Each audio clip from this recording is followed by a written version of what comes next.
Well, welcome back. We are now to the section on financial support for pastors.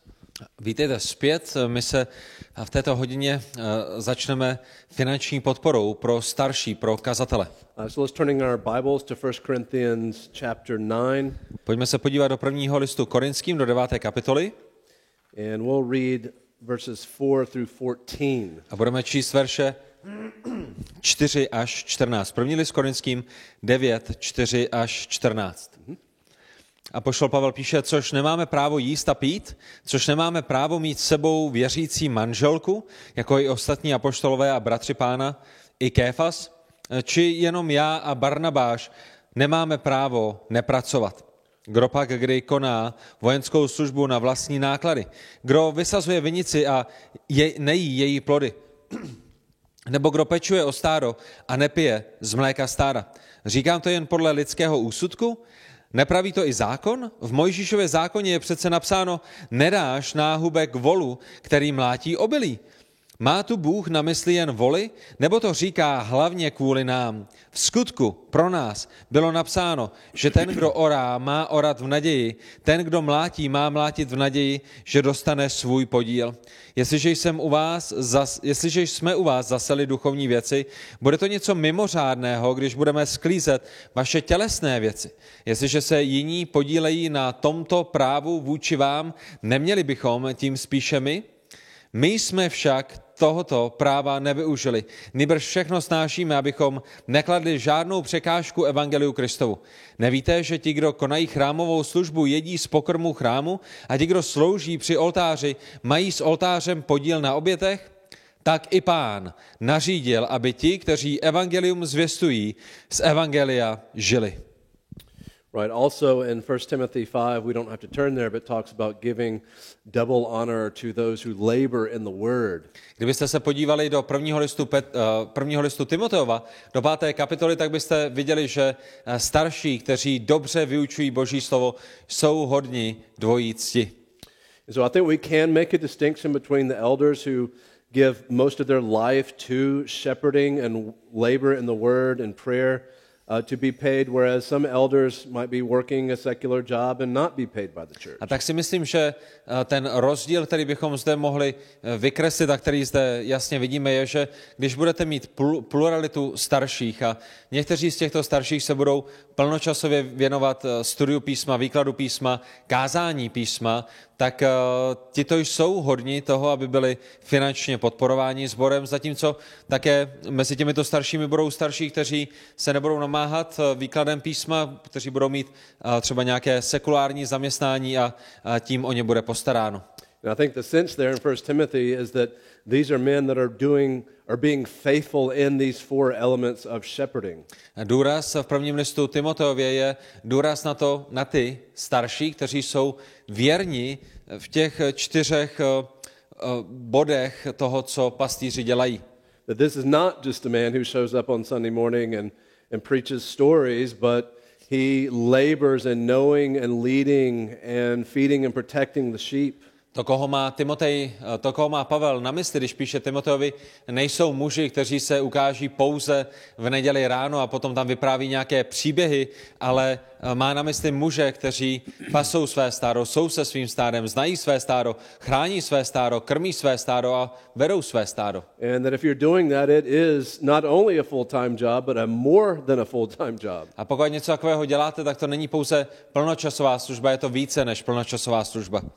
And so these men must have a strong work ethic as well. A tak tito muži musí mít velice silnou pracovní morálku.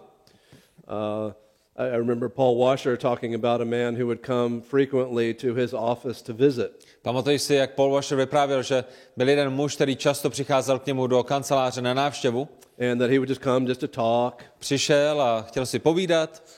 And Paul one day says, "Hey, why don't next week I'll come to where you're working and we'll talk." A Paul Washer mu jednou už potom řekl, víš co, hele, ty sem pořád chodíš, tak co kdybych příští týden já přišel za tebou, tam, kde pracuješ ty? And the man said, "No, I'm working at work." A on mu říká Washovi, ne, za mnou nemůžeš přijít, protože já když jsem v kanceláři a v práci, tak pracuju, tak tam nemůžeš jako přijít mě navštívit.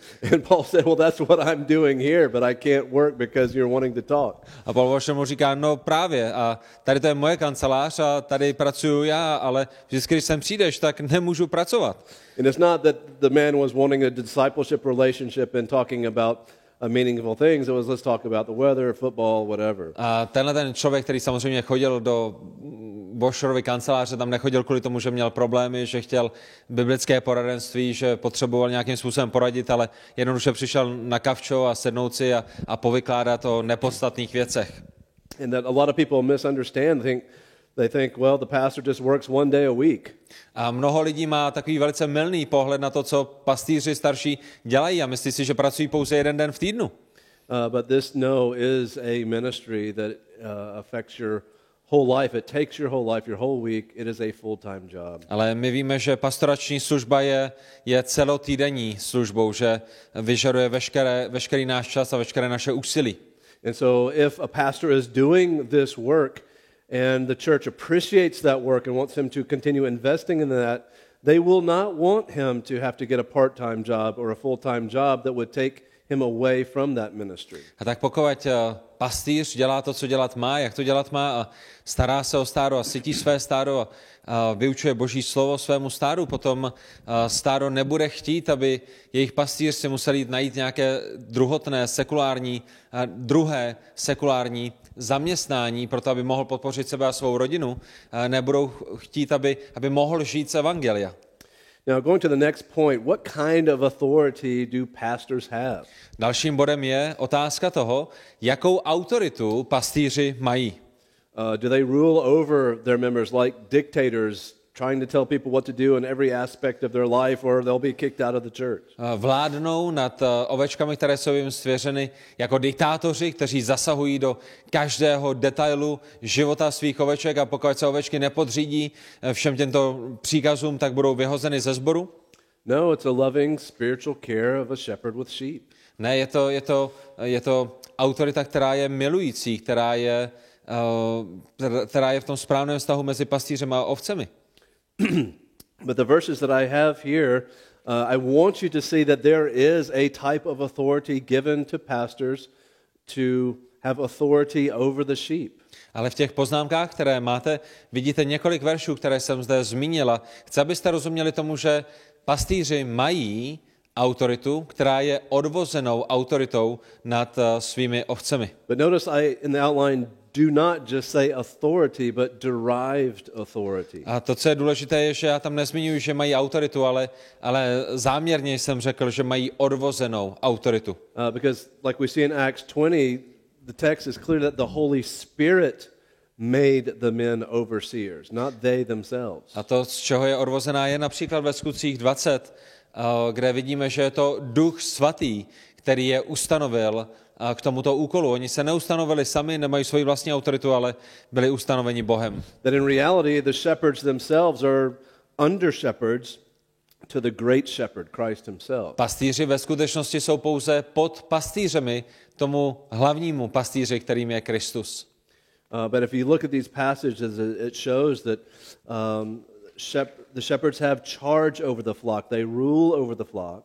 Ale když se podíváte do těch pasáží, které máte zmíněny na 11. straně, tak uvidíte, že oni vedou, že oni se starají, že oni vládnou v tom nejlepším slova smyslu nad stádem. And that sounds like very strong language. A zní to jako velice silný jazyk. But this is in spiritual matters. Ale toto se týká duchovních věcí. And so God has given authority of shepherds to be over the flock. A tak Bůh dal autoritu pastýřům, aby dohlíželi na jeho stádo. God has given authority to elders to decide who would be in the flock. Dal autoritu starším v tom, aby rozhodli, kdo bude součástí stáda a kdo ne. And God has given authority to the pastors to remove people from the flock that have proven to be unbelievers. A Bůh dal autoritu starším, aby rozhodli, kteří lidé potřebují být vyloučeni z jejich stáda, protože se velice jasně ukazuje, že nebyli nikdy znovu zrozenými. And so we'll talk a little bit more about this when we talk about membership as well. A tady, když budeme mluvit o členství v místním sboru, tak o tom budeme mluvit ještě více. Now, I think one of the last points here is what's a wrong reason to ordain quickly or unqualified men. Co by byly nesprávné důvody k rychlé ordinaci nebo k ordinaci někoho nevhodného? And these are very common things in churches all over the world.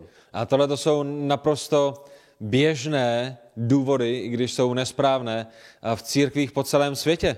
The first is manipulation. It's saying, okay, let's give this man a position as an elder or deacon, that way he won't leave the church. První z nich může být manipulace. Dobře, když mu dáme nějakou autoritu staršího nebo diákona, no tak potom neodejde z našeho sboru. Or he's wealthy or influential in a large firm or business, so let's make him an elder in the church. Možná je vlivný, bohatý, má velkou firmu a spoustu peněz, no tak mu dáme výsadní postavení v církvi. Or there's a need, desperation. We don't have enough elders, so let's quickly make someone an elder. Případně církev je v nouzi, nemáme dost starších, potřebujeme starší, no tak honem rychle pojďme někoho dosadit do tohoto úřadu. It's better not to have a sufficient number of elders than unqualified elders. Ale to jediné, co je horšího, než mít nedostatek starších, je mít starší, kteří nejsou biblicky kvalifikovanými. That's how church splits happen. To je, jak vzniká rozdělení sboru, rozpad sboru. Or maybe a man's a very good speaker, a good orator, a rhetorician, and think, well, he's a great preacher, he should be an elder. Možná máte člověka, který má výborné vyučovací schopnosti a dobře, krásně mluví a si říkáte, no hele, krásně káže, určitě bude teda dobrým starším. Or maybe a man volunteers, like the illustration I was telling you of a man who wants to come in the church and marry your daughter without you knowing him well. Anyone who just volunteers is not necessarily qualified to be an elder. Možná někdo přijde dobrovolně, chce být starším, že? Ale stejně jako někdo dobrovolně přijde a chce si vzít vaší dceru, tak to ještě neznamená, že mu ji dáte, anebo že z něho uděláte staršího. Or a yes man, a man who always says yes to you, never criticizes anything, never pushes back, just does whatever you want. Let's make him an elder. A nesprávným důvodem je také určit někoho, kdo se vším souhlasí, kdo na všechno, co řeknete, řekne ano a ve všem vás poslouchá. To není dobrý charakter staršího. I've added a couple of extra ones here. One is graduating from seminary. Just because a man has graduated from seminary does not make him a pastor. Další nevhodným důvodem by bylo jenom kvůli tomu, že někdo má vzdělání ze semináře, to z něj také automaticky nedělá staršího. A man can have a lot of intellectual knowledge, but without the character, knowledge puffs up. Protože to je jenom, že máte nějakou intelektuální znalost, ještě neznamená, že máte charakter staršího. Naopak, písmo mluví o tom, že je nebezpečné, že je to znalost, která nadýmá, tak i znalost vzdělání sebou přináší nebezpečí pýchy. Any day of the week, I would rather work with a humble man who is not as intellectually gifted as a prideful man who is brilliant. Kterýkoliv den v týdnu bych raději pracoval s člověkem, který není až tak vzdělaný, ale je pokorný, než s člověkem, který snědl veškerou moudrost světa, má nejlepší vzdělání, ale je pyšným. Why? Because God is opposed to the proud. Proč? Protože Bohu se pyšní protiví. One other reason I just thought of recently was maybe a man comes into your church and he was an elder or pastor in another church and you automatically want to make an elder in your church.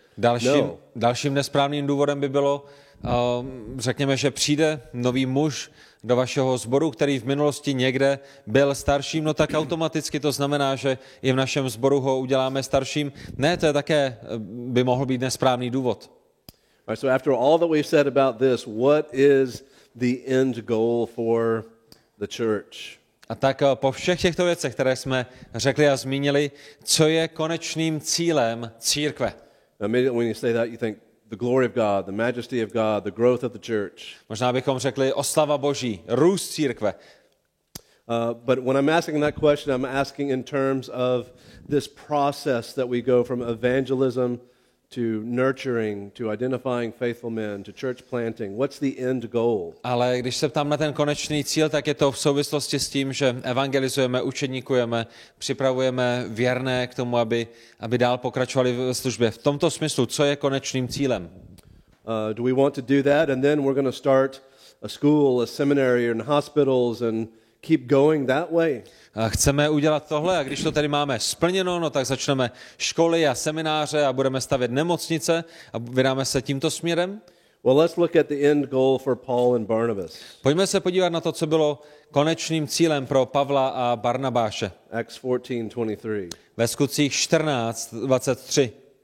Training was not the end goal for Paul and Barnabas. Příprava, trénink, vyzbrojení nebylo konečným cílem pro Pavla a Barnabáše. Training is a means to the end goal. A příprava, výuka bylo pouze způsobem, jak dosáhnout finálního cíle. Verse 23. Ve verši 23, Skutky 14:23. V každém sboru jim ustanovili starší a v modlitbách s posty je svěřili Pánu, v něhož uvěřili. There's very similar concepts here and in Titus 1:5. Tady a v Titovi 1:5 bychom viděli velice podobné koncepty. In verse 23, they appointed elders. Ve verši 23 my vidíme, že ustanovili starší. And this word appointed literally means the stretching forth of the hand. Ustanovit je doslovně míněno tím, že natáhli svou ruku, že prodloužili svou ruku. That's ordination. To je v zásadě, co je ordinace. And what kind of men? An elder, a pastor? No, notice it's plural, elders. A všimněte si, koho ustanovili. Jednoho staršího, jednoho kazatele? Ne, v množném čísle, množství starších. And in how many churches? Just like Titus says, they did this in every church. V jakých zborech, v kolika zborech? Stejně to, co nám říká Titovi 1:5, ve všech zborech. And what did Paul and Barnabas as missionaries do after this? Did they stay another 10, 20, 30 years? No. With prayer and fasting, they committed them to the Lord. A co potom udělal Pavel s Barnabášem jako misionáři? Když ustanovili starší, zůstali v tom sboru ještě 10, 20, 30 dalších let? Ne, v modlitbách a s půstem je svěřili Pánu, v něhož uvěřili. So men, I hope if you're watching, if you're in different churches, this has to be your goal, is to raise up men in your midst that you identify as being faithful, you train them towards ordination, you have a plurality, and you have a healthy church. A tak muži, bratři, pokud sledujete třeba i z jiného sboru, tohle to je, jaký je cíl církve. My potřebujeme evangelizovat, potřebujeme učedníkovat, potřebujeme připravovat věrné další muže, kteří budou schopni připravit a vyučit další a ve všem tomhletom naplnit konečný cíl církve.